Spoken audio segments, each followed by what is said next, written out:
चलिए, बोर्ड आज टेढ़ा लग रहा है ना।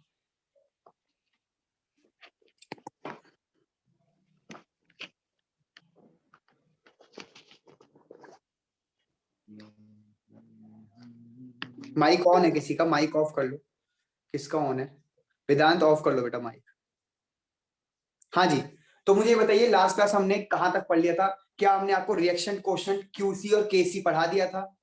क्यूसी और केसी? Yes sir.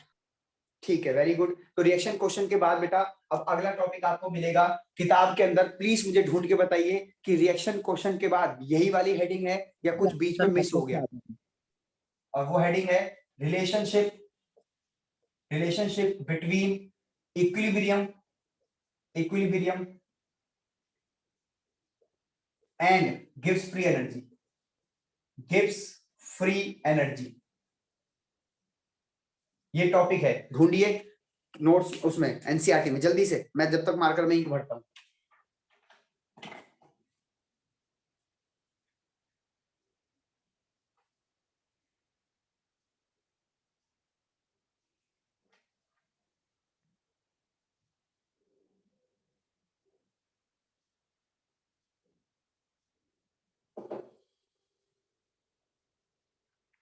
बेटा मिला? कोई माइक ऑन करके बता दो यार, मैं देख नहीं सकता आपके चैट। सर। अब देखूं। Yes sir. हाँ जी। सर आपने कैलकुलेटेड इक्विलिब्रियम कंसंट्रेशंस करवा दिया था ना? हाँ हाँ, वो करा दिया। यस सर, फिर यही टॉपिक है। जो न्यूमेरिकल्स करा रहा हूँ ना बेटा, वो सारे इसी के अंडर में कवर है। चलिए, तो आप कह रहे हैं यही टॉपिक है, तो मैं छोटा सा टॉपिक है फटाफट खत्म करा रहा हूँ। और आपके स्कूल में इस टॉपिक को इग्नोर किया जाएगा, ठीक है? इसमें क्योंकि एंटी लॉग देखना सिखाते हैं। मुझे नहीं लगता कि आपके स्कूल वाले आपको एंटी लॉग सिखा रहे हैं। अगर एंटी लॉग सिखा रहे हैं तो मुझे बता देना, मैं भी आपको एंटी लॉग सिखा दूंगा और फिर इस क्वेश्चन को आप पूरी तरीके से सॉल्व कर पाएंगे। मैं क्या कहना चाह रहा हूँ, चलिए शुरू करते हैं। देखिए, गिब्स फ्री एनर्जी सर जो मेरे था, में करवाया था एंटी लॉग। करवाया था यार। ये स्कूल वाले भी ना काम बढ़ा देते हैं मेरा। चलो ठीक है, मैं भी सिखा दूंगा आपको।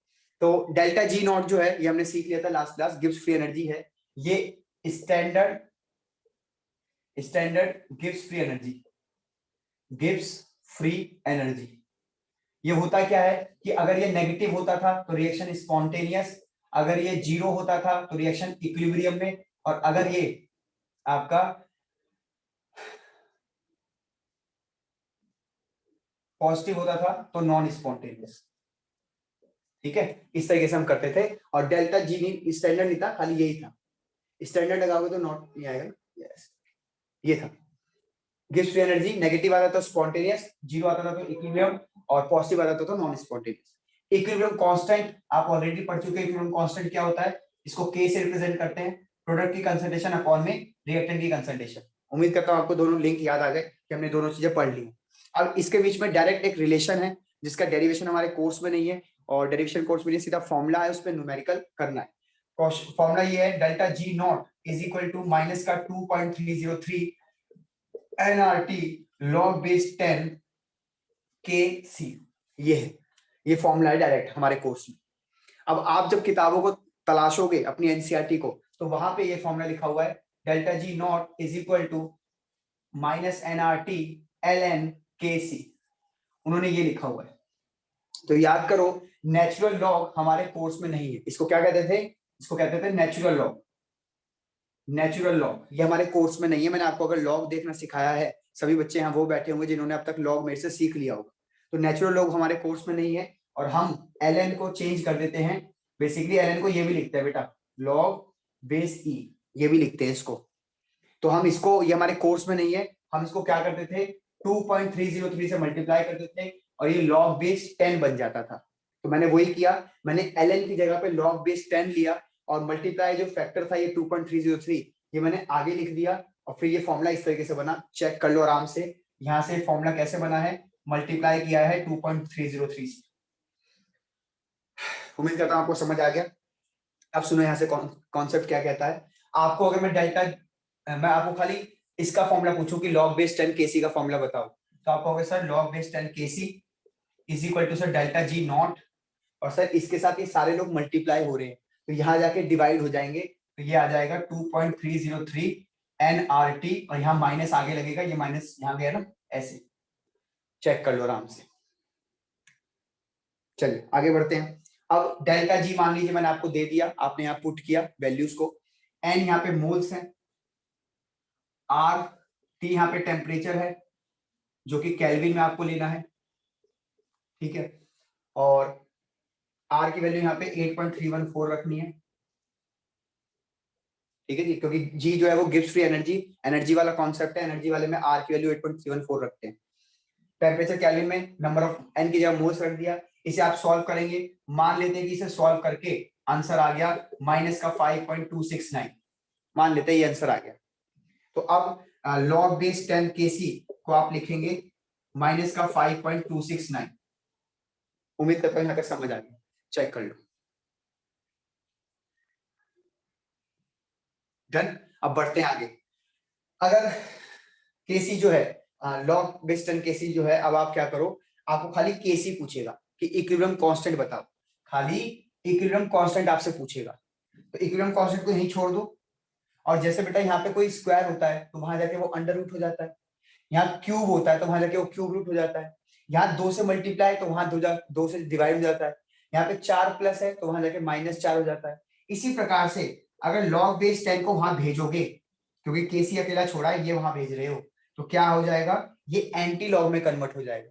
तो लिखोगे एंटी लॉग -5.269, ऐसे करके ये आपका आ गया आंसर। चेक कर लो आराम से।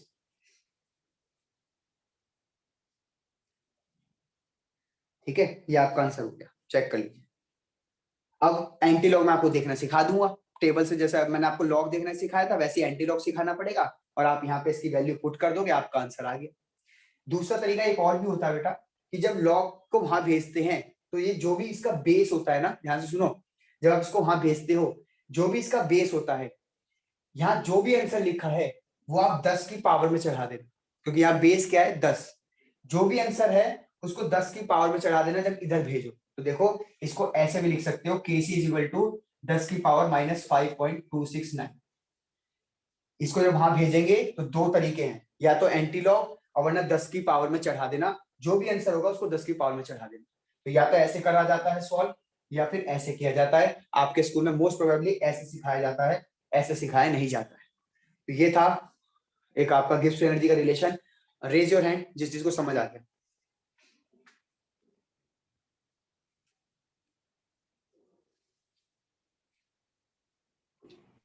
सर एंटी लॉग करने से भी सेम ही आंसर आता है जैसे 10 की पावर आपने की है। हाँ बेटा, ऑब्वियसली यहाँ से और यहाँ से आंसर सेम आना चाहिए, तो ये तो आपको सिखा नहीं पाएंगे अभी, क्योंकि 10 की पावर खाली -5 होता तो तुम कर भी लेती, 1/10 की पावर 5 कर लेती, उसको 0.00001 लिख देती, पर ये तो पता नहीं क्या लिखा हुआ है, अजीब सा ही है 5.269, ये भी आप नहीं कर पाओगे। तो इसको छोड़ो, ये मैं आपको देखना सिखा दूंगा। 10 बच्चों ने रेज हैंड कर दिया है। अंसा, देव, दिशा। सर मेरा रेज हैंड नहीं हो रहा। अच्छा ठीक है बेटा, चलो आगे बढ़ते हैं बेटा। तो उम्मीद करता हूं आपको मेरी बात समझ आ गई, और बस ये इतना ही था। एक बात और सुन लो, जैसे कोई चलो पहले स्क्रीनशॉट लो फिर बढ़ते हैं आगे, इसके बाद करते हैं। चल हो गया होगा, बढ़ते हैं आगे।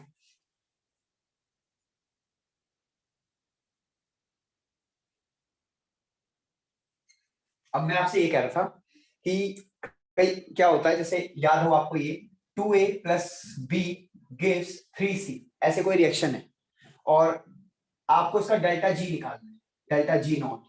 तो पता है कैसे निकालोगे, जैसे आप निकालते थे ना इंथैल्पी ऑफ रिएक्शन, प्रोडक्ट की इंथैल्पी माइनस रिएक्टेंट की इंथैल्पी, तो आप यहाँ लिखोगे प्रोडक्ट का गिव्स फ्री एनर्जी माइनस रिएक्टेंट का गिव्स फ्री एनर्जी, ऐसे निकालोगे। गिव्स free energy of a reaction is equal to product की गिव्स फ्री एनर्जी माइनस रिएक्टेंट की गिव्स फ्री एनर्जी। वैल्यू आपको दे दूंगा, ये लो, इसकी वैल्यू दे रहा हूं, delta G not of A is equal to 20, इसकी दे रहा हूं delta G not of B is equal to -10, ये -20, और इसकी देता हूं आपको डेल्टा जी नॉट सी के लिए लेट से -30, ऐसे दे दिया।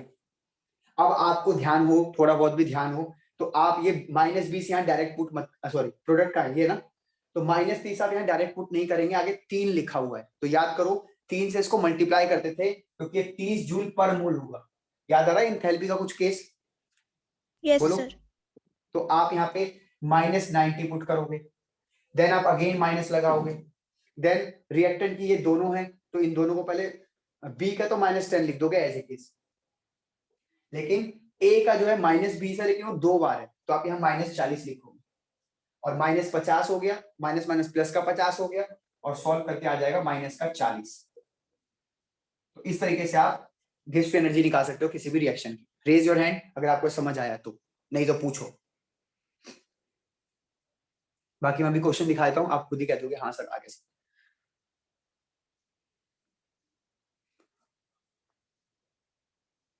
चलिए 10 बच्चों ने अगेन रेज हैंड करा है, 4 बच्चे कर ही नहीं रहे हैं, उनको नाम लेना पड़ेगा तभी करेंगे। पीयूष तिवारी, अभिरूप और दिशा का तो रेज हैंड हो ही नहीं रहा। ठीक है ठीक है ठीक है, कोई बात नहीं। चलिए आगे बढ़ते हैं, आप ध्यान से सुनिएगा। अब क्वेश्चन बताता हूँ आपको कौन से क्वेश्चन आपको करने हैं इस पे, ठीक है। आप बैक एक्सरसाइज में जाएं और 7.24 देखें। 7.24 में पहले पार्ट में पूछा हुआ है डेल्टा जी बताएं, जो कि आप इस तरीके से करेंगे, और सेकंड पार्ट में पूछा है आप केसी बताएं, जो कि आपको मैंने बता दिया कि कैसे करना है, ठीक है। KC is equal to antilog of minus का डेल्टा जी नॉट अपॉन में एनआरटी 2.303। ये भी मैंने आपको बताया है। बैक एक्सरसाइज जल्दी जाइए और बैक एक्सरसाइज में देखिए, देन आप सॉल्व एग्जांपल में जाइए। सॉल्व एग्जांपल में 7.10 7.11 आई थिंक ये दोनों हैं, या फिर 11 और 12 है, मैं थोड़ा सा डाउट में हूँ। किसी बुक में 10-11 है, किसी बुक में 11-12 है। देख के बताओ कि ये वाला फॉर्मूले वाले कौन से हैं, 11-12 है या 10-11, चैट बॉक्स में लिखो।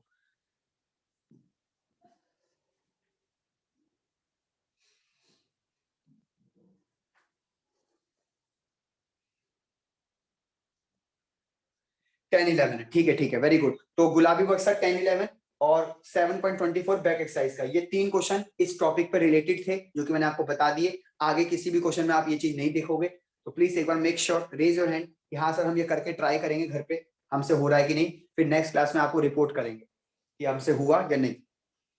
जल्दी करो, स्क्रीनशॉट लेना हो स्क्रीनशॉट ले लो। तो कोई और रिलेशन दिया हुआ है, मतलब क्या बेटा? k equals to e raised power minus g theta by r t। हाँ तो वो एल एन के आधार पे बेटा, एल एन के आधार पे वो देखो, वो ऐसा है। मैंने आपको पहले भी कहा था कि डेल्टा जी नॉट का formula minus N R T L N K C, ये लिखा हुआ है।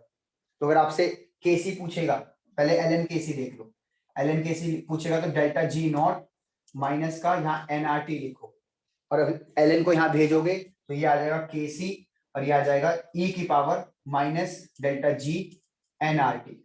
मैंने कहा था ना, यहाँ जो भी आंसर होगा वो ई की पावर में चढ़ जाएगा। यहाँ पे ये लॉग बेस ई है तो ई की पावर में चढ़ेगा, लॉग बेस 10 होता तो 10 की पावर में चढ़ेगा, इस तरीके से था, ठीक है।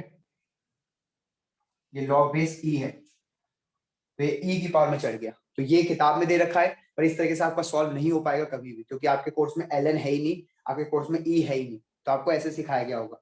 अब वो बच्चा बताए कौन था वो बच्चा जो कह रहा था कि मेरे स्कूल में एंटी लॉग भी सिखा दिया है, इस तरीके का न्यूमेरिकल कराया है क्या? कौन है बताओ?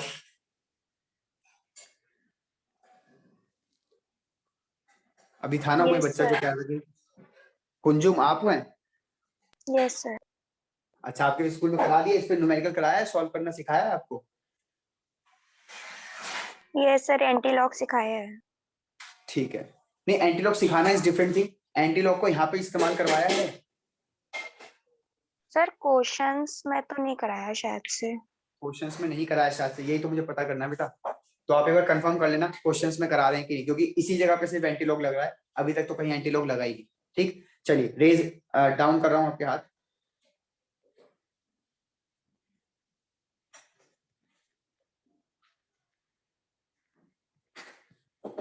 एक मिनट रुक जाओ।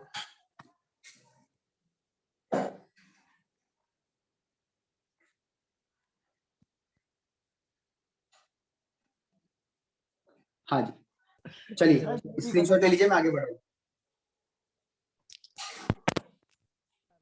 बेटा माइक ऑफ कर लो, किसी का माइक ऑन है।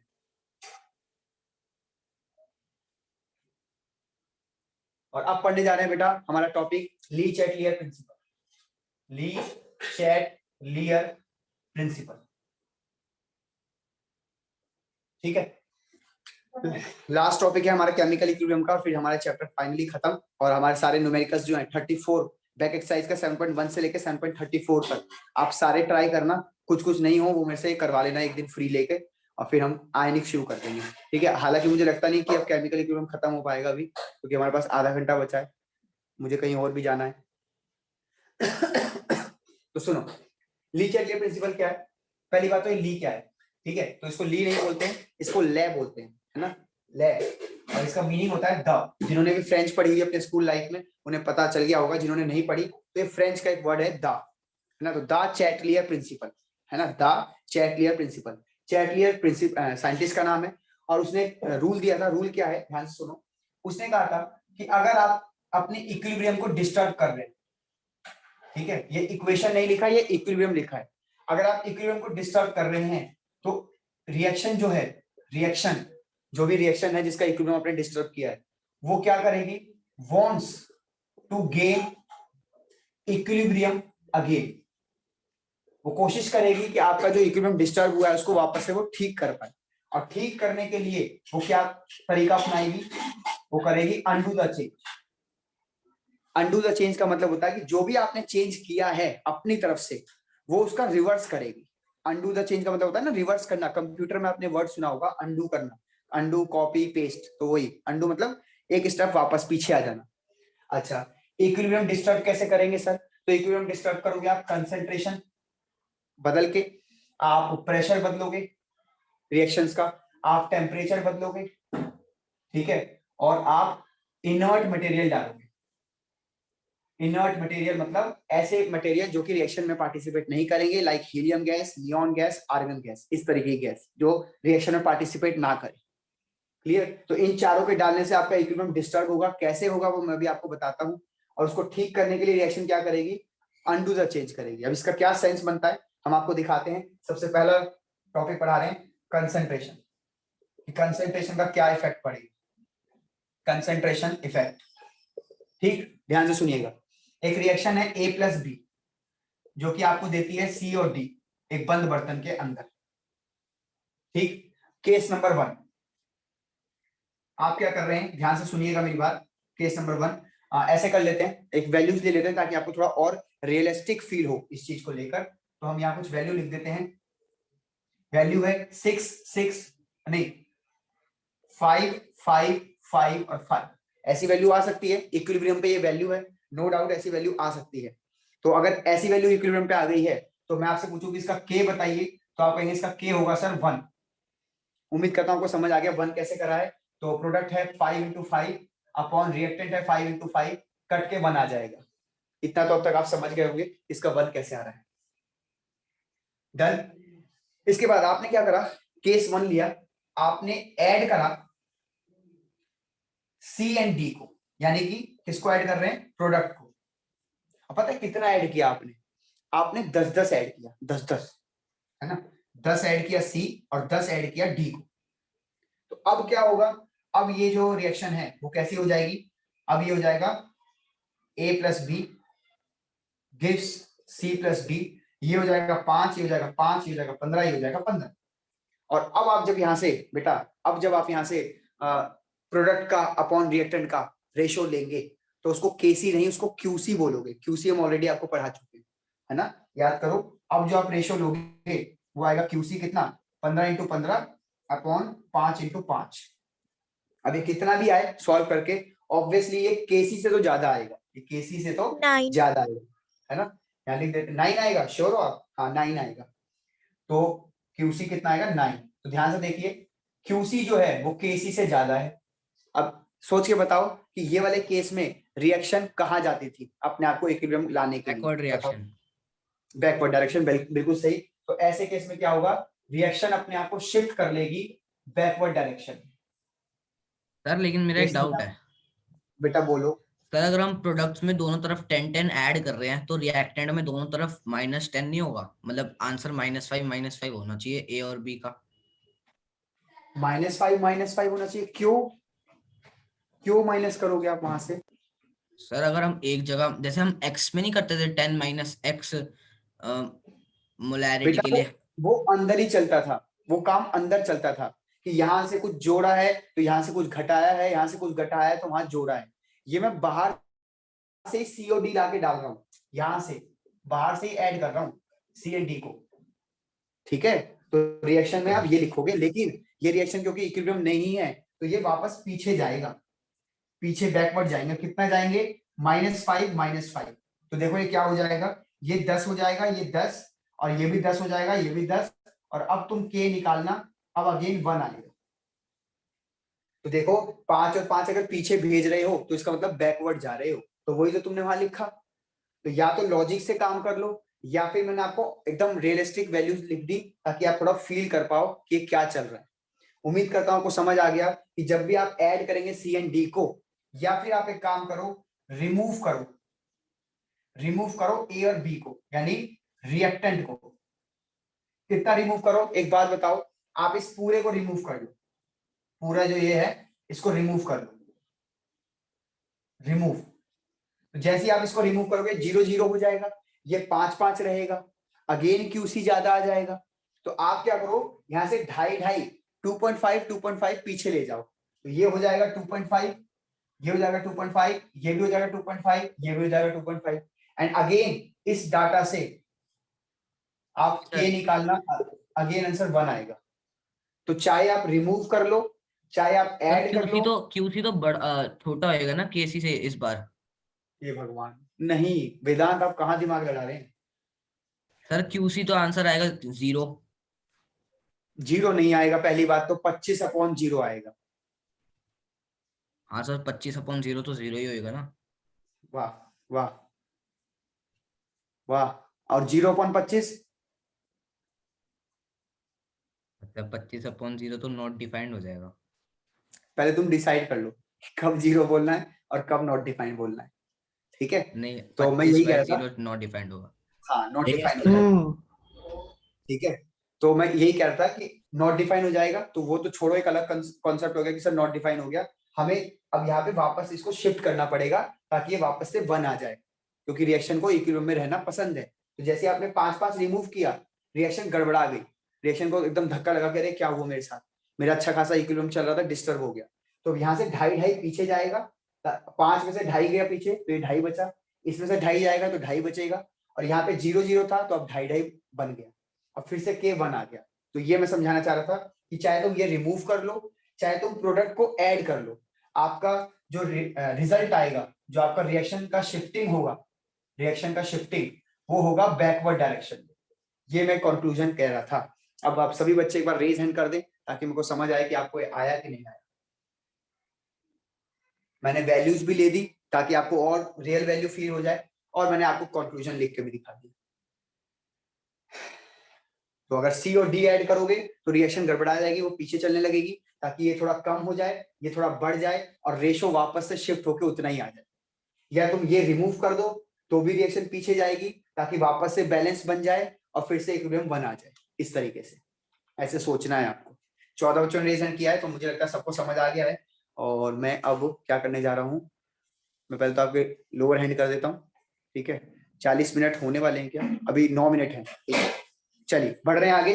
अब मैं क्या कर रहा हूँ, इसे मिटा रहा हूँ, स्क्रीनशॉट लेना हो स्क्रीनशॉट लीजिए पहले। चलिए उम्मीद करता हूँ स्क्रीनशॉट ले लिया होगा आपने। अब एक काम करते हैं, सेकंड स्टेटमेंट जो कि इसके जस्ट अपोजिट है, यानी अब हम क्या करने वाले हैं, केस 2। केस 2 में क्या करेंगे, हम ऐड करेंगे रिएक्टेंट, यानी ए और बी को ऐड करेंगे। अब बेटा आप लोग खुद ही बताओ, वेदांत अब आप ही बताओ कि अगर आप ए और बी को ऐड कर रहे हो, बाहर से ला रहे हो ए और बी, तो रिएक्शन डिसबैलेंस हो गई। अब वो रिएक्शन क्या करेगी, अपने आप को फॉरवर्ड भगा के सही करेगी, या वैसी रहेगी, या बैकवर्ड करवाएगी? बिल्कुल सर सही। फॉरवर्ड। बस आप समझ गए आप लोग कि जैसे आप ए और बी में ऐड करते हो यहाँ पे और ए और बी, तो रिएक्शन गड़बड़ हो जाएगी और फिर आप आगे शिफ्ट कराओगे फॉरवर्ड, या फिर पर ए एंड बी में ऐड करेंगे तो क्यूसी छोटा हो जाएगा ना केसी से। हाँ यस सर। बिल्कुल बिल्कुल, हाँ बिल्कुल। तो या तो ऐसे लॉजिक से सोचना है, या वैसे ही फील आ जाएगा आपको। तो सर हमें क्या पेपर में ये नहीं लिखना होता? नहीं, पेपर में आपको ये नहीं लिखना। पेपर में बस इतना क्वेश्चन आता है कि रिएक्शन शिफ्ट कहाँ होगी, फॉरवर्ड में या बैकवर्ड में। तो आपको सेंटेंस लिख के और कह देना कि फॉरवर्ड में शिफ्ट होगी। तो अगर आप रिमूव भी कर लो सी एंड डी को, रिमूव सी एंड डी यानी प्रोडक्ट को रिमूव कर लो, तो खुद ही देखो, अगर सी और डी को हटा दोगे तो ये रिएक्शन में फिर डिसबैलेंस हो जाएगा, रिएक्शन फिर फॉरवर्ड जाएगी ताकि वापस से इक्विलिब्रियम आ जाए और वापस से के की वैल्यू सेम हो जाए। तो यहाँ पे भी आप ऐसे ही करोगे, रिएक्शन शिफ्टिंग कहाँ होगी, फॉरवर्ड डायरेक्शन, क्योंकि इस केस में QC जो है वो छोटा आता है KC से, रिएक्शन शिफ्ट फॉरवर्ड डायरेक्शन। तो आप ये भी इसके बगल में लिख सकते हैं। मैं यहाँ पे वैल्यूज नहीं ले रहा हूँ कि सर कौन सी वैल्यू से समझाओ, थोड़ा वैल्यू लेकर आप एक काम करना, सेम वैल्यू ले लेना। आपने पहले 5-5 यहाँ ऐड किया था ना, सॉरी 10-10, अब यहाँ से 10-10 ऐड कर देना, आप देखना वही चीज आ जाएगी वापस। 10-10 ऐड करोगे 15-15 हो गया, ये 5-5 हो गया, वापस से 5-5 यहाँ शिफ्ट हो जाएगा, ताकि ये भी 10, ये भी 10, ये भी 10, ये भी 10। उम्मीद करता हूँ आपको समझ आ गया। जो वैल्यूज यहाँ ली थी वही वैल्यूज यहाँ लेना, रिजल्ट आपका अपोजिट हो जाएगा। अब एक बार फिर से आपको रीजन करना है कि हाँ सर कंसंट्रेशन का टॉपिक तो समझ आ गया पूरा।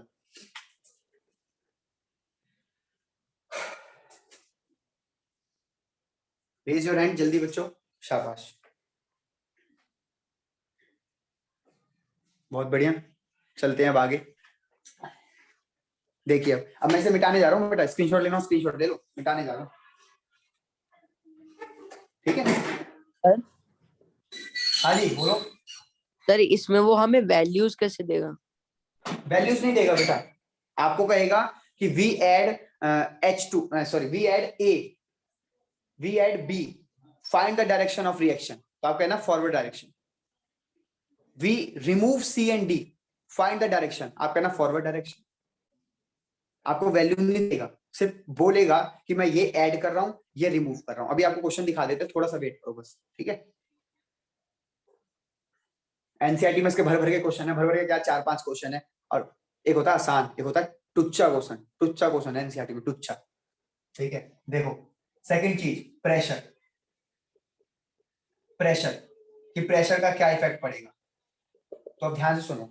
प्रेशर के इफेक्ट का जो लॉजिक है, लॉजिक हो सकता है थोड़ा सा आपको लेट समझ आए, ठीक है। तो पहले मैं इसका कंक्लूजन निकाल देता हूँ, सीधा कंक्लूजन आपको सिखा देता हूँ, क्वेश्चन में लगा के दिखा देता हूँ, ताकि आपको यकीन हो जाए कि हाँ भाई क्वेश्चन में लग रहा है, हमारा क्वेश्चन तो सॉल्व हो रहा है। इसके बाद आपको मैं इसका लॉजिक बता देता हूँ कि कैसे मैंने सोचा, ठीक है। देखो लॉजिक ये है बेटा, मतलब कंक्लूजन ये है बेटा कि प्रेशर को बढ़ाओ, ठीक है। अगर उस रिएक्शन में लिखा हुआ है कि प्रेशर हम इंक्रीज कर रहे हैं, तो ध्यान रखना प्रेशर इंक्रीज करोगे तो रिएक्शन जो है शिफ्ट करेगी उस तरफ जहां पे मोल्स कम होंगे, जहां पे कम मोल्स होंगे ना रिएक्शन वहां शिफ्ट करेगी। कैसे मैं दिखा देता हूं, देखो मान लो ये रिएक्शन है N2 + 3H2 gives 2 अमोनिया। अब आप देखो रिएक्टेंट साइड में 4 मोल्स हैं, अगर आप नोटिस कर पाओ, और प्रोडक्ट साइड में 2 मोल्स है ना। अब मैं आपसे कह रहा हूं कि प्रेशर बढ़ा दिया तो रिएक्शन वहां शिफ्ट करना जहां मोल्स कम है। कहां मोल्स कम है, तो आपको वैसे प्रोडक्ट साइड में, तो बेटा फॉरवर्ड डायरेक्शन, रिएक्शन कहां शिफ्ट हो जाएगी इस केस में, अगर प्रेशर बढ़ाओगे तो फॉरवर्ड डायरेक्शन में शिफ्ट हो जाएगी।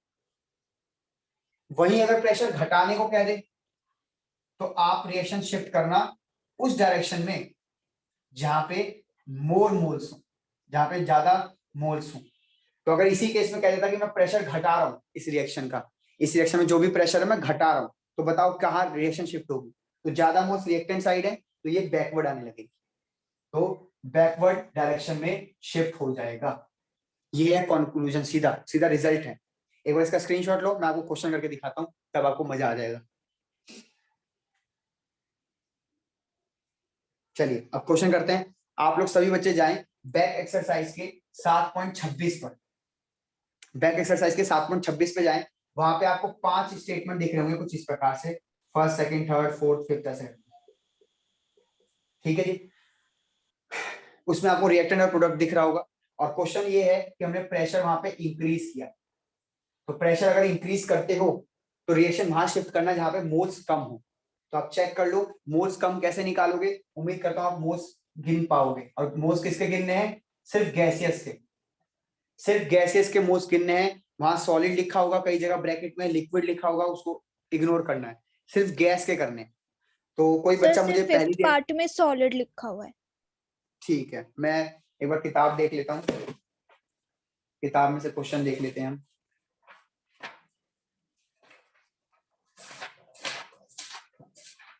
और एक सर थर्ड पार्ट में भी है। COCl2 gas gives CO gas और Cl2 गैस, CO गैस और Cl2 गैस। उम्मीद करता हूँ आप बच्चों को समझ आ रहा होगा कि प्रोडक्ट साइड में इस बार 2 मोल है, एक यहाँ का सर एक यहाँ का, बैकवर्ड डायरेक्शन। और रिएक्टेंट में 1 है। तो बेटा ये ज्यादा है, ये कम है, और रिएक्शन कहाँ शिफ्ट करनी है, कम मोल्स की तरफ। तो आप कहाँ बोलोगे, बैकवर्ड, जो कि अभी दृष्टि झा जो है वो बोल ही रही है कि बैकवर्ड डायरेक्शन में शिफ्ट होगा। तो शिफ्टिंग कहाँ होगी, शिफ्ट टूवर्ड्स बैकवर्ड डायरेक्शन। ठीक, वहीं आप अगर सेकंड पार्ट देखें तो सेकंड पार्ट में दोनों तरफ मोल्स कम बराबर है शायद, हाँ यस सेकंड सर। पार्ट में देखो 3 तो 3 इधर भी 3, हाँ 3 मोल्स इधर भी, 3 मोल्स उधर भी। तो आप यहाँ लिखोगे नो इफेक्ट, लिखोगे नो इफेक्ट ऑफ प्रेशर। अब फटाफट पांचों क्वेश्चन में आप आंसर लिख लो। FD मतलब फॉरवर्ड डायरेक्शन, BD मतलब बैकवर्ड डायरेक्शन, नो इफेक्ट। फटाफट करो, मैं फिर आगे बढ़ता हूँ, फिर अगला क्वेश्चन बताता हूँ कि कैसे इस पर करना है। 40 मिनट भी होने वाले हैं तो वो भी ध्यान रखना, वापस से ज्वाइन भी करना है, बस 50 सेकंड रह गए अब, ठीक है। अभिरूप, ये रिकॉर्डिंग जो है इस तरीके से पूरी हो रही होगी आपके लैपटॉप के बैकग्राउंड में, तो आप इसको मिनिमाइज कर देना, या मिनिमाइज नहीं हो रहा हो तो वैसे ही रहने देना। आप जूम पे दोबारा क्लिक करके क्लास में आ जाना।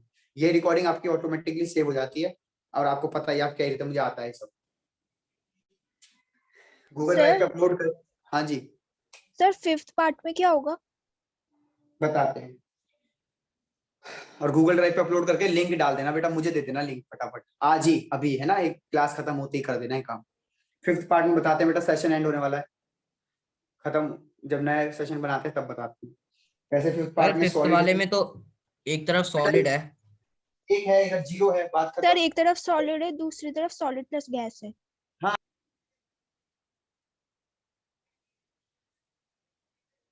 40 मिनट से ज्यादा सर हो गए भाई, सेशन खत्म क्यों नहीं हो रहा सर अब सारी हो जाएगी ना, पता चला वो यही हो ये।